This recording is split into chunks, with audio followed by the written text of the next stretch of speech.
శివమహాపురాణంలో రుద్ర సంహితలో సతీకాండలో 17 చాప్టర్లో 24 శ్లోకాల నుంచి సతీదేవి ఆ పరమేశ్వరుడు వరాన్ని పొందిన తర్వాత ఆనందంలో ఆయన్ని మళ్ళీ నన్ను పాణిగ్రహణం చేయటానికి మీరు స్వయంగా మా తండ్రి గారిని ఒప్పించండి అని చెప్పింది.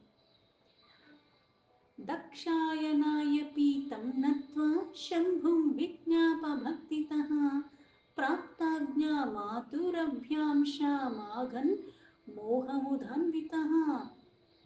అప్పుడు దక్షు యొక్క కన్య అయిన సతీదేవి భగవంతుడికి నమస్కరించే భక్తితో ఆ స్వామి దగ్గర నుంచి సెలవు తీసుకుని ఆయన ఆజ్ఞ పొందిన తర్వాత చాలా ఆనందమైన మనస్సుతో, అంటే ఇంతకాలం దీర్ఘకాలం తపస్సు చేసింది, ఏ కోరికతో అయితే చేసింది ఆ కోరిక నెరవేరింది. అభయాన్ని ఇచ్చాడు, ఆ పరమేశ్వరుడు దర్శనాన్ని ఇచ్చాడు. అందుకని చాలా ఆనందంగా ఆయన ఆజ్ఞ తీసుకుని ఆవిడ మళ్ళీ తన తల్లి దగ్గరికి ఆవిడ వెళ్ళిపోయింది.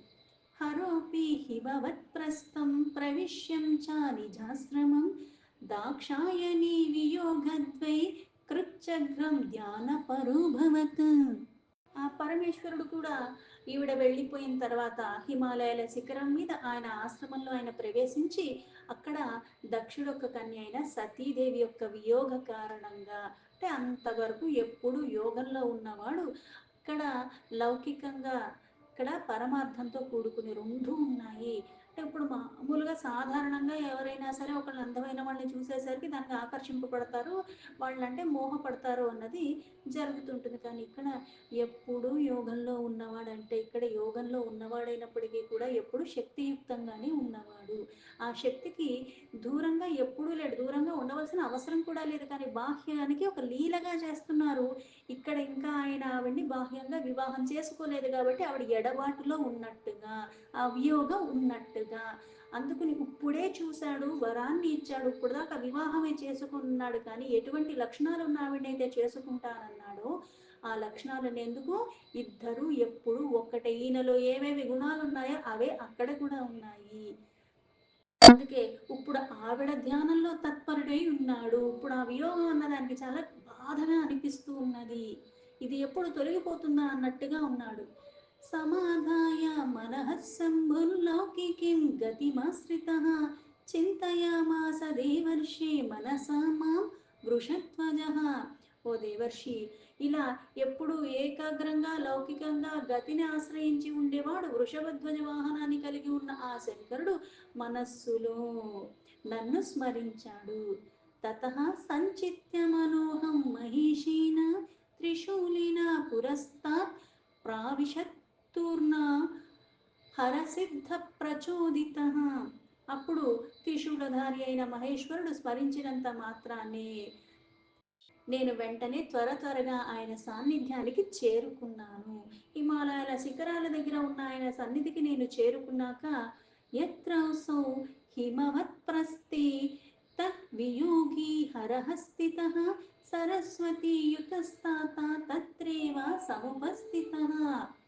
అక్కడ సతీదేవి వియోగ కారణంగా దుఃఖాన్ని అనుభవిస్తూనే ఉన్నాడు ఆ మహేశ్వరుడు. అయితే నేను సరస్వతి సహితంగా అక్కడికి వెళ్ళాను. అంటే ఇక్కడ మళ్ళీ అంటే ఏ బాధకి నేనైతే లోబడి ఉన్నానో నాకు వియోగ కారణంగా అక్కడ చూస్తే మళ్ళీ బ్రహ్మ సతీ సమేతంగా వచ్చాడు, ఆయన భార్య సమేతంగా వచ్చాడు. అందుకు నా బాధ ఇప్పుడు నాకు ఎక్కువదంటే ఇప్పుడు నీ పక్కన ఉంది, నా పక్కన నా భార్య లేదు, నాకు ఇంకా ఆ భార్యగా ఆవిడ రాలేదు అన్నట్టుగా అనిపిస్తుంది. ఇది లౌకికంగా చూస్తే. కానీ ఇక్కడ ఎప్పుడు విడదీయటానికి వీలు లేనటువంటి వాళ్ళు ఇప్పుడు బ్రహ్మ రూపంలో ఉన్నది తానే అంటే అక్కడ సరస్వతి రూపంలో ఉన్నది ఆవిడే కదా.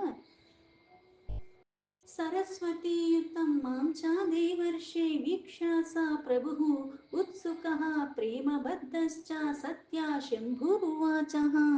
దేవర్షి సరస్వతి సహితంగా ఉన్న నన్ను చూసి స్వామి ఇంకా ఆయనకి బాధ ఎక్కువైపోయింది. ఆయన ఆ తీవ్రతలో ఇంకా ఇంకా అంటే ఎప్పుడు ఆవిడ్ని నేను భార్యగా స్వీకరించగలను అని ఆ సతీదేవి మీద ప్రేమ ఎక్కువైపోయింది. ఆ వియోగ బాధలో ఈ ప్రేమ కూడా ఆవిడ మీద ఇంకా ఇంకా ఎక్కువైపోతూ ఉన్నది. ఇప్పుడు ఏదన్నా సరే ఒక దాని గురించి లౌకికంగా ఉంటే ఇక్కడ మళ్ళీ ఇది పరమార్థం. వాళ్ళిద్దరికీ అంతలాగా ఎడబాటు కానీ ఏది ఉండే అవకాశం లేదు, ఉండదు కూడా. ఎప్పుడు సనాతనుడైన ఆ పరమాత్మను ఎప్పుడు ఆ శక్తియుక్తంగానే ఉన్నారు. ఇక్కడ అవ్యక్త రూపంలో ఉన్న వాళ్ళు బాహ్యానికి వ్యక్తమైనట్టుగా ఇక్కడో ప్రదేశంలో అక్కడో ప్రదేశంలో ఇక్కడో రూపంలో అక్కడో రూపంలో ఉన్నట్టుగా మళ్ళీ లీలలు చేస్తూ ఉంటాడు. శంభుర్వాచ అహం బ్రహ్మన్ స్వార్థపరః పరిగ్రహకృతో చాయత్ తదా స్వాత్మా వివాస్వాది ప్రతిభాతి మమాధునా. శంభుడు మళ్ళీ ఇలా చెప్పాడు, ఓ బ్రహ్మ, ఇక్కడ వివాహ కార్యం స్వార్థ బుద్ధి లాగా అయిపోయింది. ఆ స్వార్థంలో అంటే ఇక్కడ ఆ కోరిక లేని వాడికి కూడా కోరిక కలిగే స్థితికి చేరుకున్నాడంటే ఎప్పుడు ఇక్కడ ఏం చెప్తారంటే కామేశ్వర అంటే అన్నిటికీ ఈశ్వరుడు అయినప్పటికి కూడా ఇక్కడ ఆ పార్వతీదేవి అప్పుడు ఆయన ఆవిడ ఆధీనంలోనే ఉంటాడు. లక్ష్మి ఆధీనంలో విష్ణు ఉంటాడు, సరస్వతి ఆధీనంలో బ్రహ్మ ఉంటాడు. ఆ ఆధీనంలోంచి బయటకు వెళ్ళలేనట్టు ఎంత వశమైపోయి ఉంటారు వాళ్ళు. బ్రహ్మదేవుడితో చెప్తున్నాడు, బ్రహ్మదేవ వివాహ కార్యంలో స్వార్థ బుద్ధి అంతా కూడా వినియోగించేశాను. అప్పటి నుంచి స్వార్థం అందే నేను గోచరిస్తున్నట్టుగా అలానే అయిపోయాను. అహమారాధితః సత్య దాక్షాయణాయాత భక్తితః తస్యైవరో మయా దత్తో నందావత ప్రభావతః. దక్ష కన్య అయిన సతీదేవి చాలా భక్తి భావంతో నన్ను ఆరాధించింది. ఆ నంద వ్రత ప్రభావం అనుకుంటా అక్కడ వరాన్ని కూడా నేను ఇచ్చేశాను. ఇప్పుడు నేను అంటే అంత భక్తి ప్రపలతో ఎందుకు పరమాత్మని భక్తవత్సల్యుడు అంటాడంటే భక్తికి తప్పితే ఇంకో దానికి ఆ భక్తి ఎలాగన్నా ఉండొచ్చు, కానీ అందులో లోపం లేకుండా ఉండాలి, శ్రద్ధలో లోపం లేకుండా ఉండాలి. మనకు అందుకే చెప్తారు, ఇప్పుడు పూజంతా అయిపోయిన తర్వాత కానీ కొన్ని క్రతువులు చేసిన మంత్రహీనం, క్రియాహీనం, భక్తిహీనం ఇవన్నీ చెప్తూ అంటే ఇవన్నీ మనం లోపాలు చేసినప్పటికీ కూడా భక్తి అన్నది అంటే ఇప్పుడు నేను ఈ భక్తిలో లోపం లేకుండా చేశానని నేను అనుకుంటే సరిపోదు. అంటే నా శక్తి కొలది నేను అక్కడ ఇవ్వాల్సిన 100% నేను పెట్టేయాలి. నాకు తెలియకపోవచ్చు అది లోపమో లేకపోతే ఇంకోటి తక్కువ చేశానో ఏం చేశానో, చేయవలసింది చేయకుండా మర్చిపోయానో ఏదన్నా ఉండొచ్చు. కాకపోతే నాకు ఉన్నంత శక్తి కొలది ఆ భక్తిలో లోపం ఉండకూడదు. ఆ భక్తి భావంతో ఎప్పుడైతే చేస్తావో దానికి వశమైపోతాడు పరమాత్మ. అందుకే ఇక్కడ ఆవిడ చేసిన ఆ నందావత ప్రభావంతోనే నేను ఆవిడకి వరం ఇచ్చేశాను. ఇప్పుడు నేను వివాహం మీద కోరికతో ఆవిడ్ని మళ్ళీ చేరాలి అంటే ఆవిడ ఒక వియోగాన్ని భరించలేని స్థితికి వెళ్ళిపోయాడు. భర్త భవేతి చాతయా మత్తో బ్రహ్మన్ వరో వృత్తః మమ భార్య భవేత్యుక్తం మయా తుష్టేన స్వార్థత. అందుకే బ్రహ్మ ఆ సతీదేవి నన్ను వరామి అడగాలని అనుకుంది, అయితే నువ్వు భర్తగా కావాలని అనుకుంది. అలాగే సంతుష్టి పరచడానికి నేను కూడా అలాగే నువ్వు నా భార్య అవ్వని కూడా నేను ఆవిడకి మాట ఇచ్చేసాను, ఆ వరాన్ని ఇచ్చేసాను అన్నాడు. అథవా దత్తధామాం సా సతీ దాక్షాయణి త్వితి పితుర్మే గోచరీకృత్య మాం గృహాన జగత్పతి. దాని తర్వాత సతీ నాతో ఇలా చెప్పిందో, జగత్పతి నా తండ్రి సూచన మేరకు అంటే వివాహం విధి విధానంగా జరగాలి కాబట్టి నన్ను మీరు గ్రహించాలంటే అంటే మా తండ్రి యొక్క ఆజ్ఞ కావాలి, అందుకు అది మళ్ళీ మీరు చెయ్యాలి, నేను వెళ్ళి ఏం చెప్పను అని. అందుకే బ్రహ్మ ఆ భక్తితో నేను సంతుష్టుడై నేను కూడా అలాగే చేస్తానని స్వీకరించాను అన్నాడు. తదప్య అంగీకృతం బ్రహ్మన్మయా తద్భక్తి తుష్టితః సాగత భవన్మాతురహమాత్రాగతో విధి. ఈ ప్రకారంగా వరప్రాప్తి చెందిన తర్వాత సతీదేవి చాలా ఆనందంగా తన తల్లి ఒక నివాసానికి తను వెళ్ళిపోయింది. నేను మిమ్మల్ని ఇప్పుడు ఇందుకు స్మరించాను అని చెప్పాడు. తస్మాత్ త్వం గచ్చ భవనం దక్షయస్య మమ శాసనాత్ తాం దక్షోపి యథా కన్యాం తదాన్మీనం తథా వరద. అందుకే ఓ బ్రహ్మ నా ఆజ్ఞ మేరకు దక్షుడు యొక్క ఇంటికి వెళ్ళి ఆ దక్ష ప్రజాపతికి ఈ ప్రకారంగా త్వరగా ఆయన కన్య అయిన సతీదేవిని నాకు ఇచ్చి వివాహం చెయ్యమని ఆయనకి చెప్పండి అన్నాడు.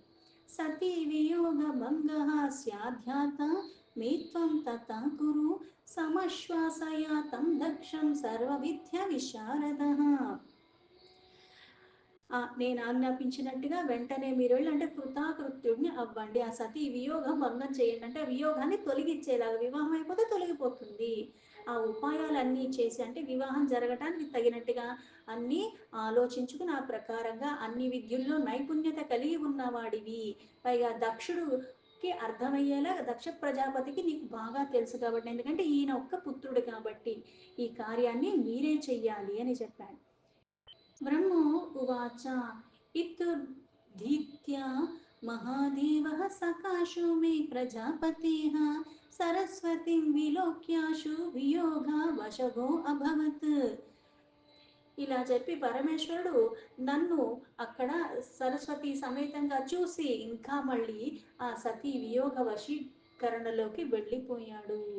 తేనాహమపి చాజ్ఞప్తః కృతాకృత్యో ముధాన్వితః ప్రావోచం చేతి జగతాం నాథం తం భక్తవత్సలం.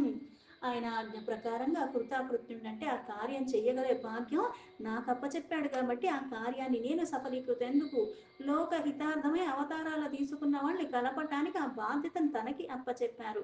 ఈ కార్యం ద్వారా నా ఒక్క జన్మ సార్థకం అవుతున్నదే కృతాకృత్యుణ్ణి అవ్వటానికి ఆనందుడపడి నేను భక్తవత్సరుడైన విశ్వనాథుతో మళ్ళీ ఇలా చెప్పాను.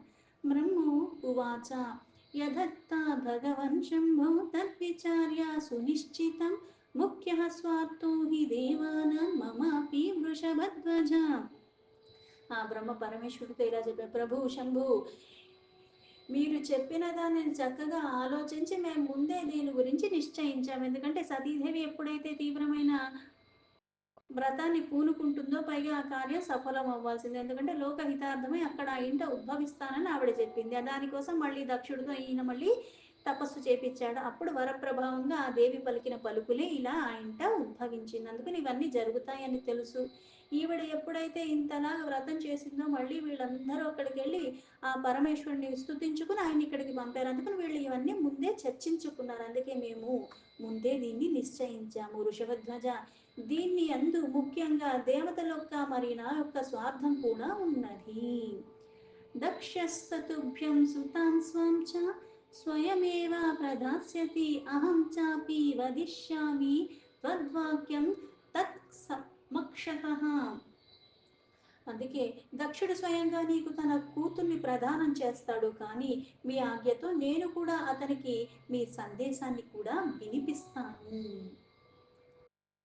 బ్రహ్మో ఉవాచ ఇత్యుర్ధీర్య మహాదేవమహం సర్వేశ్వరం ప్రభుం అఘమం దక్షనిలయం స్యంధనేనాతివేగిన. ఓ నారద, అంటే మధ్య మధ్యలో నారదుతో మాట్లాడుతున్నాడు. అంతకుముందు మళ్ళీ విష్ణుతో కానీ అంతకుముందు కానీ శివతో కానీ వాళ్ళు మాట్లాడే సంభాషణలన్నీ చెప్తూ ఉన్నాడు. అందుకే నారద, సర్వేశ్వరుడైన ప్రభు ఆ మహాదేవుడు ఈ ప్రకారంగా చెప్పిన తర్వాత చాలా వేగంగా, ఎందుకంటే ఎప్పుడెప్పుడు ఇలా జరుగుతుందా, ఎప్పుడెప్పుడు ఆయన అంగీకరిస్తారా అని వేచి ఉన్నారు. అందుకుని చాలా వేగవంతమైన రథం మీద ఎక్కి దక్షుడింటికి నేను వెళ్ళాను. నారద ఉవాచ విధే ప్రాజ్ఞ మహాభాగ వదను వదతాంబర సత్యే గృహాగతాయే సా దక్ష కిమకరోత్తతః. నారదుడు మళ్ళీ ఇలా అడుగుతున్నాడు. ఓ ప్రాజ్ఞ, ఓ మహాభాగ, ఓ విధాత, భక్తల్లో చెప్పేవాళ్ళు చాలా శ్రేష్ఠువాడివి. అయితే ఇలా సతీదేవి తన ఇంటికి వెళ్ళిపోయిన తర్వాత దక్షుడు ఏం చేశాడు అవన్నీ కూడా చెప్పరా అని అడిగాడు. బ్రహ్మో ఉవాచ తపస్తప్త్వా వరం ప్రాప్య మనోభిలషితం సతి గృహం గత్వా పితుర్మాతృః ప్రణామమకరోత్తథా. బ్రహ్మ మళ్ళీ ఇలా చెప్తున్నాడు. తపస్సు చేసుకుని మనోభిలాష అంటే మనస్సులో ఉన్న కోరిక వరప్రభావంగా ఆవిడికి లభించిన కారణంగా సతీదేవి ఇంటికి వెళ్ళిపోయి తల్లిదండ్రులకి నమస్కరించి సతీ తన సఖి అంటే స్నేహితుల ద్వారా తల్లికి ఆ వరాలు ఆ వృత్తాంతంతా కూడా వాళ్లతో చెప్పించింది. మాత్రే పిత్రేత తత్సర్వం సమాచక్యో మహేశ్వరాత్ వరప్రాప్తి స్వాసఖ్యా వై సత్యాస్తుష్టాత్తు భక్తితః. మాతా పితా చ వృత్తాంతం సర్వం శ్రుత్వా సఖీముఖాత్ ఆనందం పరమం లేభే చక్రే చ పరమోత్సవం. తన స్నేహితుల ద్వారా ఏదైతే తల్లిదండ్రులకి జరిగిన వృత్తాంతాన్ని వర లభించడం ఆయన ప్రకటింపబడ్డ ఇవన్నీ చెప్పిన తర్వాత భక్తితో ప్రసన్నులైపోయి ఆ మహేశ్వరుడు వరప్రాప్తి పొందింది అని ఎంతో ఆనందానికి లోబడ్డారు. అందుకే ఆ వృత్తాంతంతా వినేసరికి వీళ్ళ ఆనందానికి హద్దులు లేకుండా అయిపోయి ఒక ఉత్సవంలాగా వాళ్ళు చేసుకున్నారు. ద్రవ్యం దదో ద్విజాతిభ్యో యథాభిష్టాముదారదిః అన్యేభ్యశ్చాందదీనేభ్యో వీరిణి చ మహామనః. అందుకుని ఉదార చరిత కలిగిన ఆ దక్షుడు ఆ తన కూతురు యొక్క ఫలితంగా వరాన్ని పొందిన కారణంగా ఆనందానికి లోబడి తన ఒక భార్య అయిన వీరినితో అక్కడ బ్రాహ్మణులకి ఇచ్చానుసారంగా డబ్బుని గోళ్ళు అన్ని దానాలన్నీ కూడా ఇచ్చేశాడు. అన్నదానాలు, డబ్బు, ద్రవ్యం అన్ని రకాలుగా కూడా అందరికీ కూడా ఆయన దానం చేశాడు. వీరిని తం సమాలింగ్య స్వాసూతాం ప్రీతివర్ధిని మూర్ధన్యార్ ఉపగ్రాయ ముదీత ప్రశంసాశుర్ ముహుర్ముహు. తన కూతురు చేసిన కఠినమైన తపస్సుకి పైగా వరప్రభావంలో ఏదైతే కోరుకుందో అది కూడా వరంలాగా లభించినందుకు ఆవిడ పట్ల హృదయంలో చాలా ఆనందంతో ఉండి ఆవిడని మళ్ళీ మళ్ళీ ప్రశంసిస్తూనే ఉన్నారు. ఎందుకంటే ఇది సాధారణంగా చెయ్యగలిగేది కాదు, అందరికీ చేతనయ్యేది కాదు, అతి కష్టతరమైనది. కానీ ఇక్కడ ఈవిడ చేసింది, సాధించింది. అందుకే వీళ్ళు ఆ ప్రశంసలతో ముంచెత్తారు. ఆనందాన్ని ఆవిడతో ఇట్లాగా ఎన్నోసార్లు దగ్గరికి తీసుకుని తల్లి కూతుర్ని ముద్దు పెట్టుకుని ఆనందమగ్నురాలై పదే పదే ఆవిడ చేసిన ఆ తపస్సుకి, అంటే అంతకాలం ఆహారం నియమం ఇవన్నీ చేసింది కాబట్టి ప్రశంసిస్తూ ఉన్నారు, పొగుడుతూ ఉన్నారు. అత దక్ష కియత్కాలే వ్యతీతే ధర్మవిత్తమ చింతయామాస దేయేయం స్వాసుత శంభవి కథం. అదే సమయం కొంచెం గడిచిపోయిన తర్వాత అధర్మజ్ఞుడు శ్రేష్ఠుడైన దక్షుడు మళ్ళీ ఆలోచనలో పడ్డాడు. అంటే వరం అయితే వచ్చింది, ఇప్పుడు ఎలా వివాహం చేయాలి, నా కూతురు తపస్సు చేసింది కాబట్టి వరం ఇచ్చావు కదా, వివాహం శంకరుణ్ణి వివాహం చేసుకోమని ఎలా నేను ప్రాధాయపడా, లేకపోతే ఎలా నేను ఆయన్ని ప్రార్థించి ఆయనకి నా కూతుర్ని నేను ఎలా ప్రసాదించుకోవాలి అన్న ఆలోచనలో పడ్డాడు దక్షుడు. ఆగతోపి మహాదేవः ప్రసన్నः సా జగామः పునరేవ కథం సోపి సుతార్తే త్రాగమిష్యతి. ఆ మహాదేవుడు ప్రసన్నుడై నా పుత్రికని వరాన్నైతే ఇచ్చాడు, అయితే ఇప్పుడు దీని తర్వాత నేను ఎలా చేయాలి, ఆయన ఇచ్చి ఆయన వానాన్ని ఆయన వెళ్ళిపోయాడు, నా పుత్రిక ఇక్కడికి వచ్చేసింది, అయితే ఇప్పుడు ఆయన ఇక్కడికి ఎలా వస్తాడు, లేకపోతే ఆయన ఇక్కడికి నేను ఎలా రప్పించాలి, లేకపోతే నేను ఆయన దగ్గరికి ఎలా వెళ్ళాలి, ఈవిడికి వివాహం జరగాలంటే వరం ఇచ్చేసాడు కానీ ఆ వివాహం అన్న ప్రక్రియ ఎలా జరుగుతుంది, నేను ఎవరినన్నా పంపించాలా, నేను వెళ్ళాలా, లేకపోతే ఏమిటి అన్న ఇదిలో ఉన్నాడు. ప్రస్తాపయో అత మయా కశ్చిత్ చంభోర్నికటమధ్యస నైతదోగ్యం నా గృహీయాద్యాదీనం నిఫలార్ధన. నేను లేకపోతే ఎవరినన్నా సరే త్వరగా ఆయన చెంతకు పంపించాలా, సందేశాన్ని పంపించి ఏమన్నా అలా చేస్తే ఏమన్నా ఉచితంగా ఉంటుందా, లేకపోతే అలా పంపించడం మంచిది కాదేమో, ఎందుకంటే ఇలా నేనేమన్నా పంపించి ఏదన్నా చేస్తే మళ్ళీ నా కూతుర్ని ఆయన మళ్ళీ స్వీకరించాడేమో, మళ్ళీ నేను యాచించడం కూడా నాకు నిష్ఫలం అయిపోతుంది. ఏదైతే ఫలితాన్ని వర రూపంలో నా పుత్రిక పొందిందో నేను ఇలా చేయటం ద్వారా మళ్ళీ అది నిష్ఫలం అయిపోతుందేమో, ఇటువంటి ఆలోచనలో ఉన్నాడు దక్షుడు. అథవా పూజయిష్యామి తమేవ వృషభధ్వజం మదీయా తనయా భక్త్యా స్వయమేవ యథా భవేత్. లేదా స్వయంగా ఆయన పూజ అర్చన చెయ్యాలా, నేను కూడా నా కూతురు చేసినట్టుగానే, నా కూతురు ఏదైతే భక్తితో చెయ్యగా ఆయన ప్రసన్నుడయ్యాడో స్వయంగా ఆయనే ఈవిని భారీగా గ్రహించటానికి అలా అయ్యిందో, అలాగా నేను కూడా ఆయన్ని పూజించడం అర్చించడం చేస్తే అప్పుడు నా కోరిక కూడా నెరవేరుతుందేమో, ఈ వివాహం అన్న కార్యం అయిపోతుందేమో, అప్పుడు నా కూతుర్ని ఆయన గ్రహిస్తాడేమో, నా భక్తికి ప్రసన్నుడయ్యి అని ఇటువంటి ఆలోచనలో ఉన్నాడు దక్షుడు. దీంతో శివ మహాపురాణంలో రుద్ర సంహితను సతీకాండలో 17 చాప్టర్లో 51 శ్లోక సంపూర్ణం.